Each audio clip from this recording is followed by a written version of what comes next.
फली एस नरीमन, एक ऐसा नाम जो न सिर्फ वकील रहा बल्कि संविधान का रक्षक भी। फली एस नरीमन का जन्म रंगून में 10 जनवरी 1929 में हुआ था। नरीमन की कानूनी यात्रा 1950 में शुरू हुई, जब उन्होंने बॉम्बे हाई कोर्ट में एक वकील के रूप में काम करना शुरू किया। नवंबर 1950 में फली S Nariman Bombay high court में वकील के तौर पर रजिस्टर हुए। उन्हें 1961 में वरिष्ठ वकील का दर्जा दिया गया। बॉम्बे हाई कोर्ट के बाद नरीमन ने 1972 में भारत की सुप्रीम कोर्ट में प्रैक्टिस शुरू की।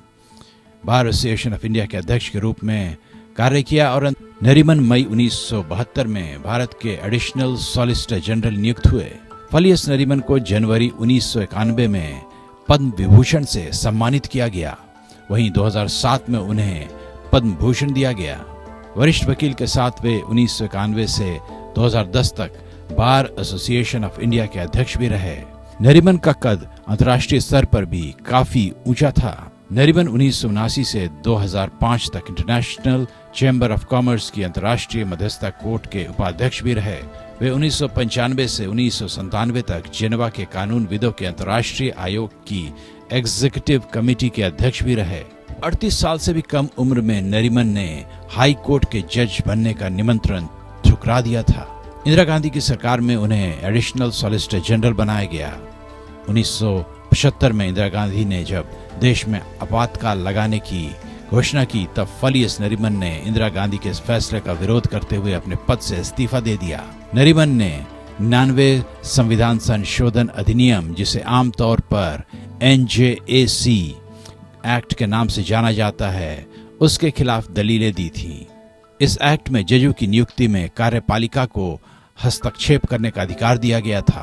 नरीमन ने 1993 के सेकंड जज केस और 1998 के थर्ड जज केस में भी तर्क दिया, जिससे वह सुप्रीम कोर्ट को न्यायाधीशों की नियुक्ति के लिए वर्तमान कॉलेजियम सिस्टम को अपनाने के लिए राजी करने में सफल रहे। नरीमन की कानूनी कुशलता उनके ऐतिहासिक दलीलों में झलकती है, जो संविधान के इकबाल को बनाए रखने और आम लोगों के अधिकारों की रक्षा की पैरवी करती थी। So my great point is that the great divide, this wall of separation, really started with the British Country Club. Yes. For instance, I still remember Sir Jamsetji Kangra telling me that in the Willingdon Sports Club, Yes, Mumbai, where Lord Willingdon was invited for lunch, yes, and ultimately he was the person who regaled the audience by telling them yes, that why this club was set up in his own name was because before that club, when there was only one club called the Baikala Club, yes, where only British and the whites were permitted, yes, when they invited the then home member, I forget his name now, he was an Yes, sir. Indian, okay, and he was invited for lunch. He accepted the lunch invitation. When he came there, he was said, Denied sorry, entry. natives are not allowed. permitted.